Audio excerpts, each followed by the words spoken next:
Assalamualaikum warahmatullahi wabarakatuh. Kembali lagi di channel Berita Mistis. Untuk kisah kali ini ada sebuah cerita yang berjudul Kuntilanak Penunggu Kolam Pemancingan. Dan sebelum kita lanjut ke ceritanya, tekan dulu tombol like video ini dan jangan lupa tekan juga tombol subscribe channel ini. Nyalakan juga lonceng notifikasinya agar tidak ketinggalan cerita-cerita lainnya. Dan buat teman-teman yang punya pengalaman horor dan pengen dibawakan di channel ini, nanti teman-teman bisa hubungi langsung kontak admin kami yang ada di kolom deskripsi. Dan seperti apa untuk kisah kali ini, langsung saja kita masuk ke ceritanya.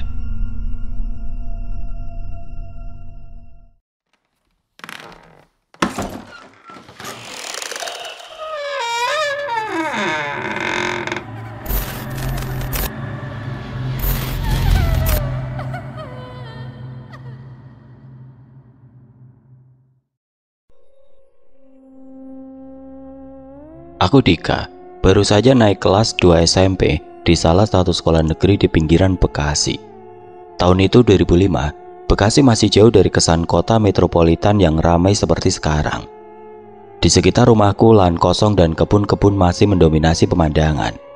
Jalan di kampungku belum sepenuhnya diaspal, hanya sebagian yang sudah ditimbun batu koral, dan sisanya masih tanah merah yang licin kalau hujan.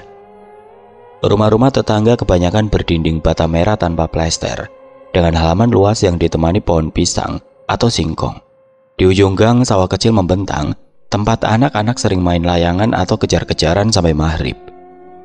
Di antara lahan-lahan kosong itu ada satu tempat yang jadi favoritku, pemancingan milik Paman Surya, adik bungsu ibuku. Pemancingan itu terletak sekitar 200 meter dari rumah di tengah-tengah perkebunan yang luas. Kalau berjalan ke sana, aku harus melewati jalan setapak di antara tanaman pisang dan pohon kelapa yang menjulang. Pemandangannya asri, jauh dari bisingnya kota. Di kanan kiri jalan setapak, semak-semak liar tumbuh subur, dan kadang aku mendengar suara burung tekukur atau gemersik daun saat angin bertiup. Pemancingan Paman Surya bukan cuma kolam ikan biasa. Di sekitarnya, pohon-pohon besar seperti jati dan mauni memberikan keteduhan. Sementara pohon mangga, jambu air, dan jambu batu berjejer di pinggir kolam. Buahnya sering jatuh ke tanah kalau musimnya tiba. Paman bilang, "Ambil saja buahnya Dika, daripada busuk di tanah." Aku pun tidak pernah sungkan memanjat pohon jambu untuk mengambil buah yang ranum, manis bercampur sedikit asam, sambil duduk di gubuk bambu yang disediakan untuk para pemancing. Pemancingan itu punya 4 kolam besar, masing-masing diisi ikan lele, nila, dan mujair. Kolam-kolam itu dikelilingi pematang tanah yang agak licin, apalagi kalau malam habis hujan.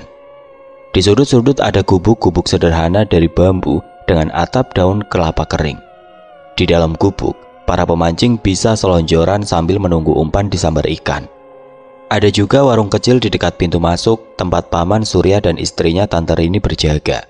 Warung itu cuma menjual kopi saset, teh hangat, rokok, dan kadang gorengan seperti tahu isi atau pisang goreng. Tapi warung itu selalu ramai, terutama di malam hari, karena para pemancing suka ngobrol sambil ngopi sampai larut. Aku suka sekali menghabiskan waktu di pemancingan.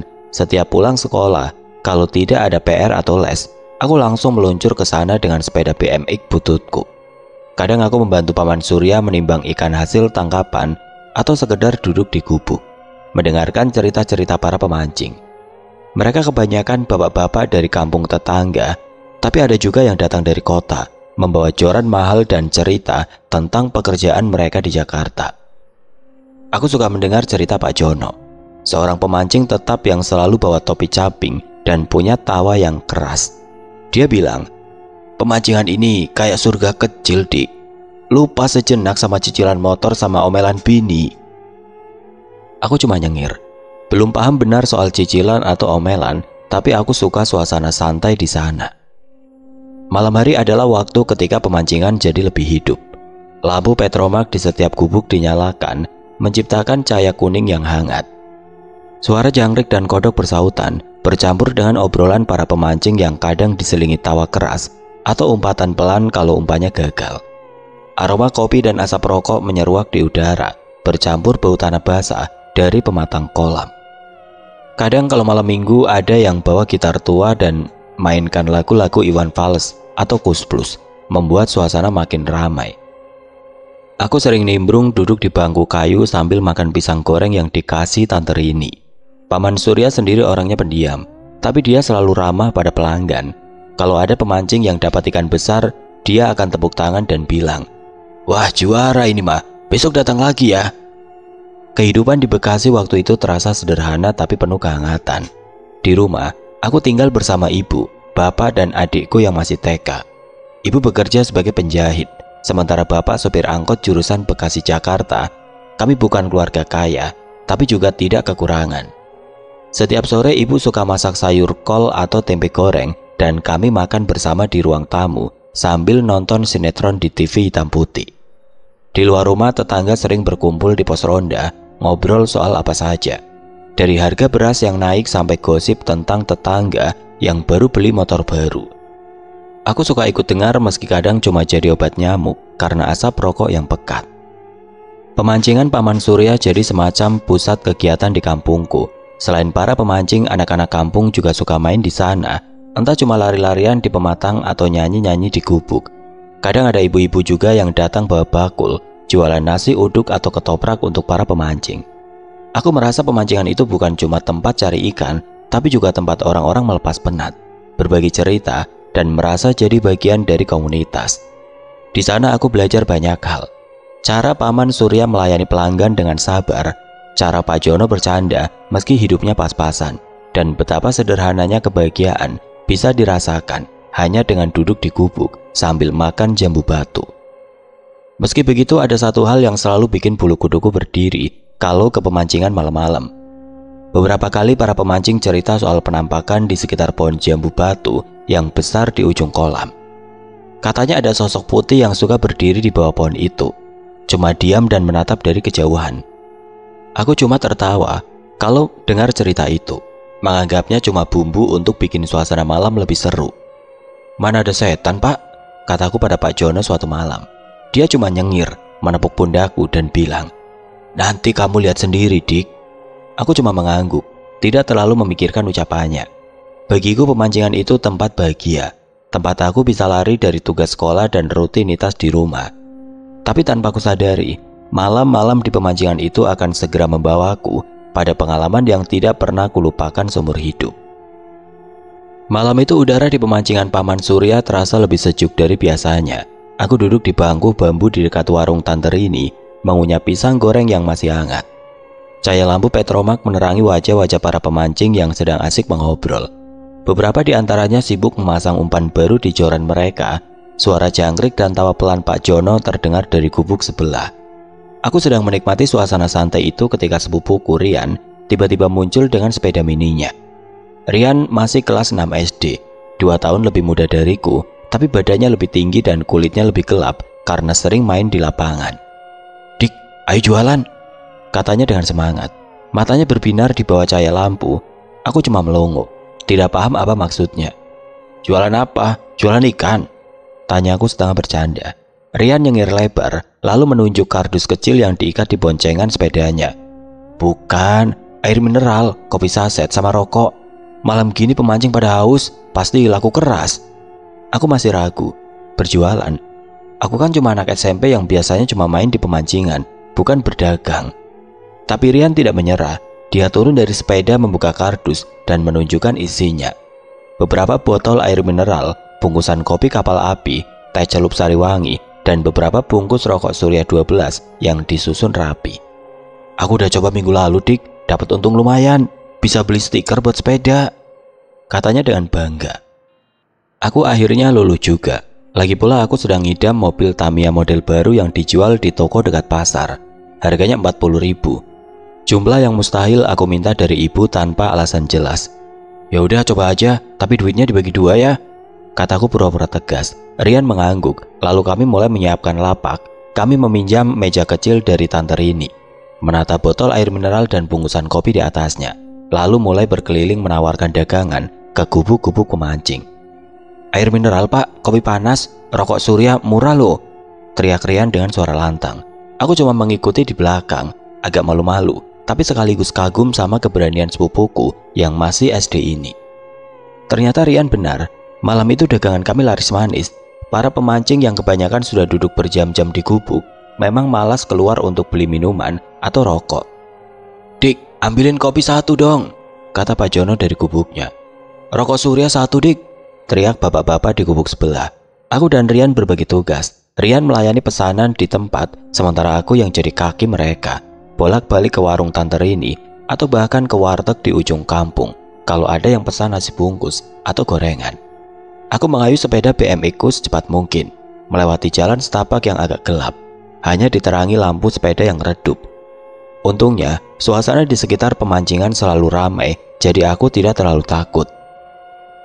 Malam pertama berjualan, kami pulang jam 11 dengan kantong penuh uang koin dan lembaran 5 ribuan. Setelah menghitung di rumah Rian, kami dapat untung bersih sekitar 15 ribu. Buat anak SMP dan SD itu uang besar. Aku langsung membayangkan mobil Tamiya yang bakal aku beli. Sementara Rian bilang dia mau beli komik Naruto. "Besok jualan lagi ya, Dik," kata Rian sebelum kami berpisah. Aku mengangguk, tiba-tiba merasa punya semangat baru. Berjualan ternyata seru, apalagi bareng sepupu yang cerewet tapi asik seperti Rian. Sejak malam itu berjualan jadi rutinitas kami, terutama di akhir pekan. Setiap Jumat atau Sabtu malam, aku dan Rian meluncur ke pemancingan dengan kardus dagangan. Kami semakin pintar mengatur strategi. Rian yang mulutnya manis jadi juru promosi utama. Dia suka bercanda dengan para pemancing, membuat mereka tertawa dan akhirnya beli dagangan kami. Aku yang awalnya pemalu mulai belajar berani. Aku bahkan mulai hafal pesanan tetap. Pak Joko selalu pesan kopi hitam tanpa gula. Bapak berbaju flanel selalu minta rokok Surya, dan Om yang bawa gitar suka pesan air mineral 2 botol sekaligus. Selain laku, berjualan juga bikin aku punya pengalaman seru. Pernah suatu malam, ada pemancing yang mabuk ringan karena minum ciu, minuman keras lokal. Dia pesan rokok, tapi pas bayar, dia malah cerita panjang tentang hidupnya yang susah. Aku cuma mengangguk-angguk, tidak tahu harus bilang apa. Tapi dari situ aku belajar sabar. Ada juga ibu-ibu penjual nasi uduk yang ngomel karena kami jualan air mineral. Katanya saingan. Tapi Rian dengan cerdik minta izin sama ibu itu. Bahkan kadang bantu teriakan jualan nasi uduknya. Jadi akhirnya kami malah akrab. Yang paling aku suka dari berjualan adalah kebersamaan dengan Rian. Kami sering bercanda di sela-sela jualan, sering ejek kalau salah hitung kembalian, atau berebut pisang goreng sisa dari Tante Rini.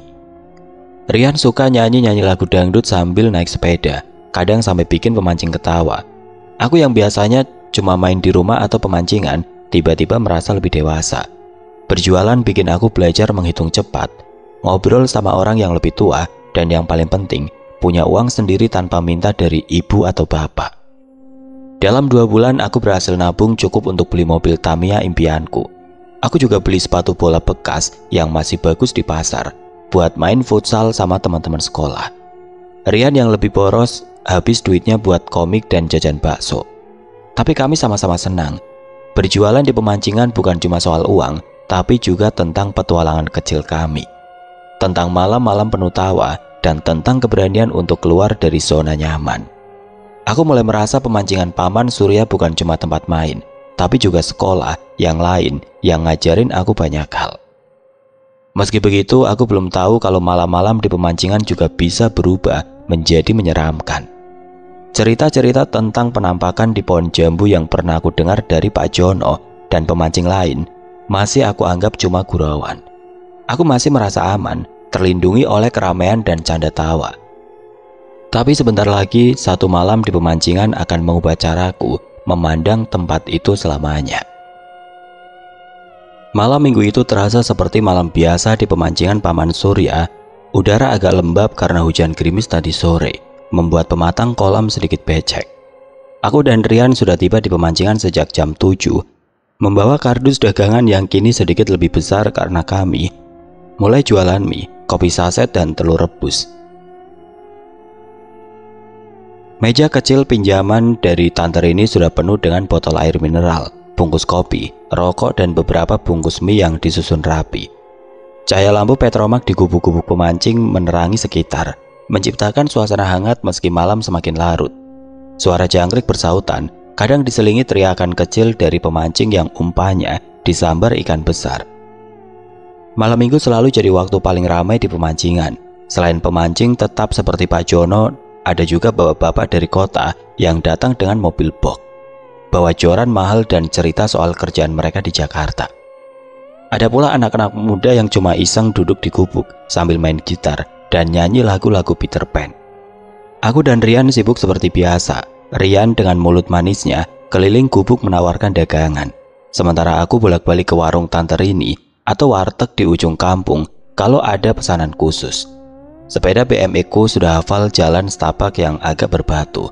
Meski malam ini aku harus hati-hati karena tanah masih licin. Sekitar jam 10 malam dagangan kami mulai menipis.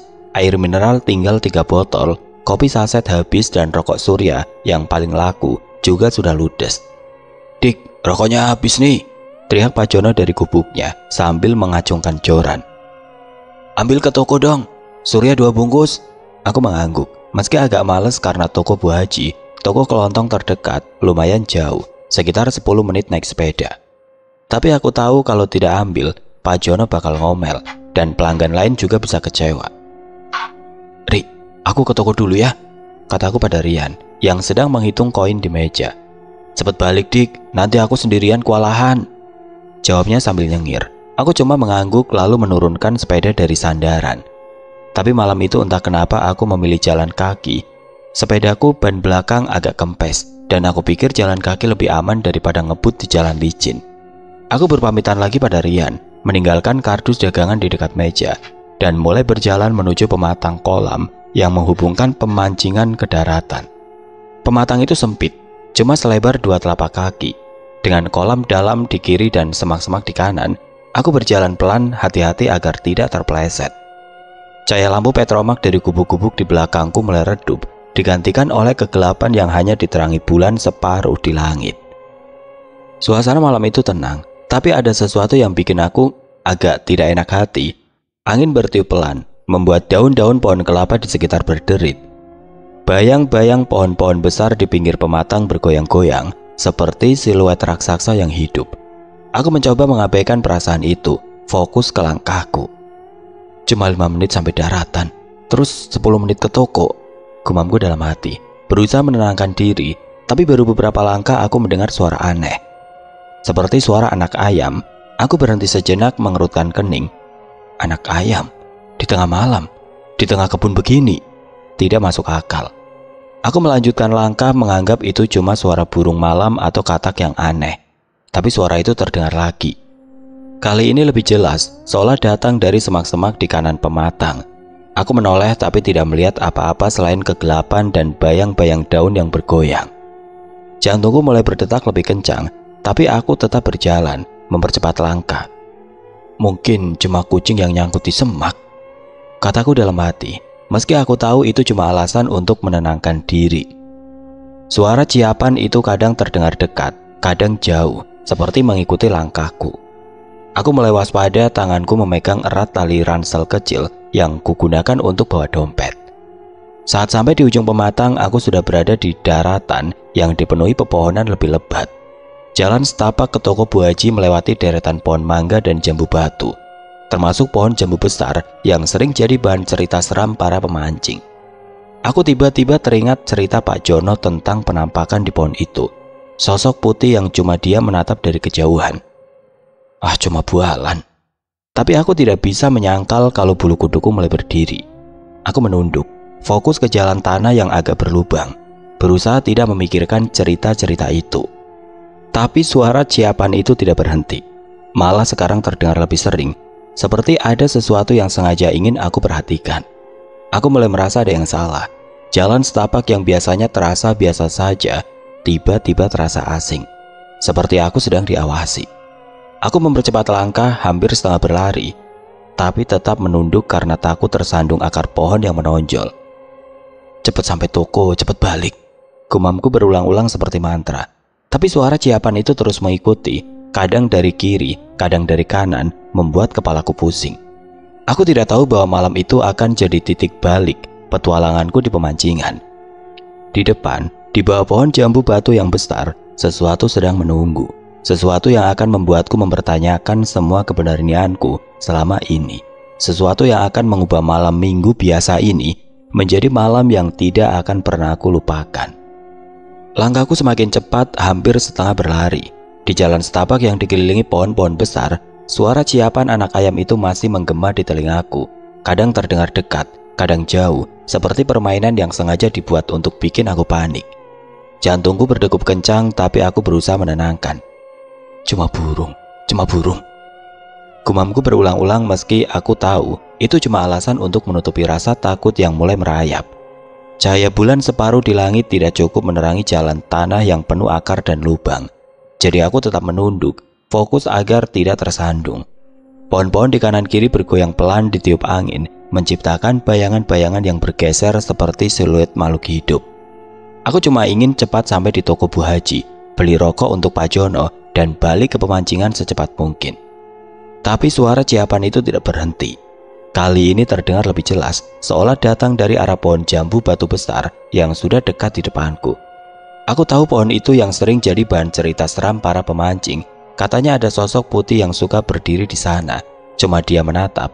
Aku selalu menertawakan cerita itu, tapi malam ini, entah kenapa cerita Pak Jono terasa nyata. Aku menunduk lebih dalam, tidak berani menoleh ke arah pohon itu. Jangan lihat, Tika, jangan lihat. Batinku berusaha keras mengabaikan suara ciapan yang sekarang terdengar seperti menggoda. Tiba-tiba suara itu berhenti, hening, hanya suara angin dan derit daun yang tersisa. Aku berhenti melangkah, nafasku tersegal. Hening itu justru bikin bulu kuduku berdiri. Aku merasa ada yang salah, seperti ada sesuatu yang menunggu aku untuk melakukan kesalahan. Dengan pelan aku mendongakkan kepala berharap melihat jalan setapak yang kosong menuju ke toko. Tapi yang kulihat membuat darahku seperti berhenti mengalir. Di depanku, cuma 3 meter jauhnya berdiri sosok yang tidak mungkin manusia. Seorang wanita, kalau itu bisa disebut wanita, bersandar di pohon jambu batu besar.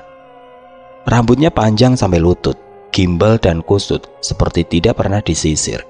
Wajahnya putih pucat, seperti dilapisi bedak tebal dengan lingkaran hitam pekat di sekitar matanya yang besar dan menonjol. Mulutnya merah menyala, menyeringai lebar, memperlihatkan gigi-gigi yang tidak rapi. Matanya menatap lurus ke arahku, tidak berkedip, seperti menembus jiwa. Dia tidak bergerak, cuma berdiri di sana, bersandar di pohon, tepat di jalur yang harus kulewati untuk ke toko. Aku terpaku, kaki terasa seperti ditancapkan ke tanah, nafasku tersendat, dan tanganku gemetar. Ini tidak nyata, batinku. Tapi sosok itu terlalu jelas untuk dianggap hayalan. Aku ingin berteriak, tapi tenggorokanku seperti terkunci. Suara ciapan anak ayam tiba-tiba terdengar lagi. Kali ini dari arah dia, seperti dia yang membuat suara itu. Aku mundur selangkah, tapi kakiku tersandung akar pohon, membuatku hampir jatuh. Sosok itu masih menatap, senyumnya makin lebar seperti menikmati ketakutanku. Panik melanda, aku tidak berpikir lagi. Dengan sisa keberanian aku berteriak sekuat tenaga. Wah! Suaraku menggema di kebun yang sepi, memecah hening malam. Tanpa sadar aku berbalik dan lari ke arah pematang kolam yang ada di belakangku. Tapi dalam kepanikan kakiku salah melangkah, aku terpeleset di tanah licin dan tubuhku terjun ke kolam pemancingan yang dalam. Air dingin langsung menyelubungiku masuk ke hidung dan mulut. Aku meronta, mencoba menggapai permukaan. Tapi aku tidak bisa berenang. Kolam itu dalam, mungkin 2 meter. Dan kakiku tidak bisa menyentuh dasar. Rasa takut akan sosok itu bercampur dengan panik karena aku mulai kehabisan nafas. Aku merasa dunia berputar. Air kolam yang keruh membuat mataku perih. Dan aku cuma bisa melihat bayang-bayang gelap di atas. Aku mencoba menendang-nendang, berharap bisa naik ke permukaan. Tapi tubuhku semakin lemas. Dalam kepanikan itu, gambar sosok mengerikan di pohon jambu batu masih terbayang di kepalaku. Apakah dia masih di sana? Apakah dia mengikutiku ke kolam? Pikiran itu membuatku semakin meronta, tapi tenagaku hampir habis. Tiba-tiba aku merasa ada tangan yang menarik lenganku. Aku tidak tahu siapa, tapi tarikan itu kuat, menyeretku ke atas. Kepalaku akhirnya muncul di permukaan, dan aku langsung batuk-batuk menghirup udara sebanyak mungkin. Suara orang berteriak samar-samar terdengar di telingaku yang masih penuh air. Dika, pegang tanganku. Aku tidak bisa melihat jelas, tapi aku tahu ada seseorang yang menarikku ke pematang. Aku merangkak ke tanah, tubuhku gemetar karena dingin dan ketakutan. Nafasku masih tersegal dan aku langsung menoleh ke arah pohon jambu batu. takut sosok itu masih ada di sana. Tapi dia sudah tidak ada. Pohon jambu itu berdiri sendirian, diterangi cahaya bulan, seperti tidak pernah terjadi apa-apa. Aku masih bisa mendengar suara ciapan samar di kejauhan, tapi aku tidak yakin apakah itu nyata atau cuma hayalanku. Aku duduk di pematang basah kuyup, mencoba memahami apa yang baru saja terjadi. Rasa takut itu masih menempel di dadaku, seperti bayang-bayang yang tidak mau pergi. Aku tahu, malam ini bukan cuma tentang cerita seram biasa. Aku baru saja bertemu dengan sesuatu yang tidak bisa aku jelaskan. Sesuatu yang membuatku mempertanyakan semua keberanianku selama ini. Aku duduk di pematang kolam, basah kuyup. Tubuhku gemetar karena dingin dan ketakutan yang masih menempel di dada. Air kolam yang keruh menetes dari rambutku, membentuk genangan kecil di tanah. Nafasku tersegal dan mataku masih menatap ke arah pohon jambu batu di kejauhan. Tempat sosok mengerikan itu tadi berdiri. Pohon itu kini tampak biasa saja, diterangi cahaya bulan yang redup. Tapi bayangan wajah putih dengan mata besar dan senyum merah itu terus terbayang di kepalaku. Aku ingin lari tapi kakiku terasa lelet, seperti habis lari maraton. Suara ciapan anak ayam yang tadi mengiringi langkahku sudah tidak terdengar lagi. Tapi hening malam ini justru terasa lebih menakutkan. Tiba-tiba suara langkah kaki dan teriakan memecahkan heningan. Dika, kamu kenapa? Itu suara Rian, sepupuku yang berlari dari arah gubuk-gubuk pemancing. Wajahnya pucat, matanya melebar, dan dia langsung jongkok di depanku. Kamu kenapa mencebur, Dik? Aku dengar teriakanmu. Aku kira kamu jatuh biasa. Ternyata. Suaranya terputus, mungkin karena melihat aku yang masih syok. Tidak bisa menjawab. Aku cuma menggeleng pelan, mulutku masih kaku. Tidak tahu harus bilang apa. Bagaimana aku menjelaskan bahwa aku baru saja melihat kuntilanak, hantu. Aku sendiri tidak yakin apa yang kulihat nyata atau cuma halusinasi. Di belakang Rian, beberapa pemancing mulai berdatangan, membawa senter dan lampu petromak. Cahaya kuning dari lampu itu menyapu pematang, membuat bayang-bayang kami bergoyang. Anak ini kenapa, Ri? Tanya Pak Jono yang datang dengan topi capingnya yang miring. Wajahnya penuh khawatir. Dia tiba-tiba teriak, Pak, terus jebur ke kolam. Jawab Rian, suaranya panik. Aku mendengar suara langkah berat, dan seorang bapak bertubuh besar muncul dari arah kolam. Dia basah kuyup, baju kaosnya menempel di badan, dan dia menghela nafas panjang. Untung aku cepat narik, anak ini hampir tenggelam, katanya dengan suara keras. Aku baru sadar dialah yang tadi menarikku dari kolam. Aku tidak tahu siapa dia, mungkin pemancing baru, tapi aku cuma bisa mengangguk lemas sebagai tanda terima kasih. Dika, lu kenapa sih? Jatuh apa ketakutan? Tanya Om Gitar, pemancing yang biasa bawa gitar dan pesan air mineral 2 botol. Beberapa pemancing lain mulai berkumpul, membentuk lingkaran di sekitarku. Ada yang bawa joran, ada yang cuma berdiri sambil nyalain rokok. Aku merasa seperti jadi pusat perhatian, tapi bukan karena sesuatu yang membanggakan. Aku masih terlalu shock untuk bicara, tapi Rian tidak sabar. Ceritain, Dik, kamu lihat apa? Aku dengar teriakanmu sampai ke gubuk. Aku menelan ludah mencoba merangkai kata, tapi yang keluar cuma di pohon jambu ada wanita. Suaraku pelan hampir tidak terdengar. Wanita? Wanita apa? Tanya Pak Jono mengurutkan kening. Tapi sebelum aku bisa jawab, salah satu pemancing muda yang berdiri di belakang tertawa kecil. Ini anak ketakutan sama bayang-bayang kali. Malam-malam gini, pohon pada goyang, dikira hantu. Tawa kecilnya memicu tawa beberapa orang, membuatku merasa malu sekaligus kesal.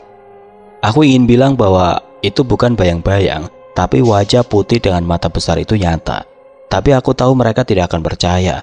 Aku cuma menunduk, memeluk lutut, berusaha menahan gemetar. Tapi tidak semua orang menertawakan. Bapak yang menyelamatkanku yang sekarang aku tahu namanya Pak Slamet berbicara dengan suara tenang. Udah, jangan ditertawain. Anak ini kelihatan sok beneran. Dika, kamu lihat apa? Ceritain pelan-pelan. Nada suaranya bikin aku sedikit tenang. Aku menghela nafas lalu menceritakan dengan terbata-bata tentang suara ciapan anak ayam, tentang sosok wanita di pohon jambu dengan rambut gimbal, wajah putih dan senyum mengerikan. Saat aku cerita, suasana jadi hening. Tawa tadi hilang digantikan wajah-wajah serius, meski beberapa masih tampak skeptis. Pak Jono mengangguk pelan, seperti tidak terkejut. Itu mungkin si Mbak, katanya dengan suara rendah. Mbak siapa, Pak? Tanya Rian matanya melebar. Pak Jono menyalakan rokok menghisap dalam-dalam sebelum menjawab. Kalian masih kecil, belum tahu cerita dulu. Katanya di kebun ini dulu ada perempuan yang meninggal tidak wajar. Sering kelihatan di pohon jambu itu. Tapi biasanya cuma dari jauh, tidak pernah ganggu. Aku merinding mendengarnya. Jadi sosok itu bukan halusinasiku. Jadi cerita-cerita yang selama ini kuanggap cuma bualan itu nyata. Rian yang biasanya cerewet tiba-tiba diam. Dia menatapku lalu ke arah pohon jambu yang sekarang cuma siluet gelap. Dik, beneran kamu lihat deket banget? Tanyanya pelan. Aku mengangguk, mata masih basah karena air kolam dan mungkin juga karena takut. 3 meter, Ri. Dia nyengir ke aku. Suaraku bergetar dan Rian langsung memegang lenganku seperti ingin memastikan aku masih di sisinya. Para pemancing mulai bubar beberapa balik ke gubuk, tapi suasana malam itu sudah berubah. Tidak ada lagi tawa keras atau nyanyian gitar. Pak Slamet membantu aku berdiri menepuk pundakku. Udah nak, pulang aja dulu, ganti baju, nanti masuk angin. Aku mengangguk meski aku tahu aku tidak akan bisa tidur malam ini. Rian mengambil kardus dagangan yang tertinggal dan kami berjalan pulang bersama, melewati jalan setapak yang sama. Saat melewati pohon jambu batu, aku menunduk, tidak berani menoleh. Rian juga diam, cuma memegang erat tanganku. Aku bisa merasakan dia juga takut, meski tidak bilang apa-apa. Di rumah, ibu panik melihatku basah kuyup dan wajahku pucat. Aku cuma bilang aku jatuh ke kolam. Tidak cerita soal sosok itu karena aku tahu ibu akan melarangku ke pemancingan lagi. Malam itu aku tidur dengan lampu menyala, tapi bayangan wajah mengerikan itu terus muncul setiap aku memejamkan mata. Aku tahu, malam minggu ini bukan cuma malam biasa, itu malam yang mengubah caraku memandang pemancingan. Malam yang membuatku bertanya-tanya, apalagi yang bersemayam di kebun itu. Malam itu setelah kejadian di pohon jambu batu, aku langsung demam. Tubuhku panas dingin mungkin karena kedinginan setelah tercebur ke kolam. Tapi aku tahu sebagian besar karena ketakutan yang masih menggerogoti pikiranku. Ibu memaksa aku minum jamu kunyit dan beristirahat di kamar. Tapi setiap kali memejamkan mata, wajah putih dengan mata besar dan senyum merah itu muncul seperti bayang-bayang di kepalaku. Aku tidur dengan lampu menyala selama 3 malam berturut-turut, sesuatu yang belum pernah kulakukan sejak aku masih SD. Rian yang biasanya cerewet juga tidak banyak bicara saat menjengukku keesokan harinya. Dia cuma bilang, sembuh cepet dik, nanti kita jualan lagi ya. Aku cuma mengangguk lemas, tapi dalam hati aku sudah bersumpah tidak akan balik ke pemancingan, apalagi di malam hari. Seminggu aku tidak keluar rumah, kecuali untuk ke sekolah. Di sekolah aku berusaha bersikap biasa, main futsal sama teman-teman atau ngerjain PR bareng. Tapi pikiranku sering melayang ke malam itu. Aku tidak cerita ke siapapun, bahkan ke sahabatku Andi, karena takut dikira pembohong atau malah ditertawakan. Tapi Rian yang ternyata tidak bisa menahan rahasia, akhirnya cerita ke beberapa anak kampung. Jika ketemu kuntilanak di pemancingan, katanya dengan nada dramatis saat kami main di lapangan sore itu. Aku cuma melotot ke arahnya, kesal, tapi anak-anak lain malah antusias minta aku ceritain. Aku menolak, cuma bilang, "Gak ada apa-apa, cuma jatuh ke kolam." Tapi sorot mata mereka campuran takut dan penasaran, bikin aku tahu cerita ini bakal jadi legenda kampung. Beberapa hari kemudian aku ke pemancingan siang-siang cuma untuk mengambil sepeda BMX ku yang tertinggal. Aku sengaja datang pas matahari masih terang, berharap suasana asri yang biasa aku suka bisa menghapus trauma itu. Tapi begitu sampai di pematang kolam, aku langsung merinding melihat pohon jambu batu dari kejauhan. Aku buru-buru mengambil sepeda dan kabur tanpa ngobrol lama sama Paman Surya. Di warung, Tante Rini nanya, "Dika, kenapa nggak jualan lagi? Rian sendirian, kasihan." Aku cuma senyum kecut, tidak tahu harus jawab apa. Aku kapok, benar-benar kapok. Malam-malam berikutnya aku cuma berdiam di rumah, nonton sinetron bareng ibu atau main mobil Tamiya di ruang tamu. Tapi aku kangen suasana pemancingan, tawa Pak Jono, nyanyian gitar, aroma kopi saset dan candaan bareng Rian. Aku juga kangen punya uang jajan sendiri, karena tabunganku mulai menipis.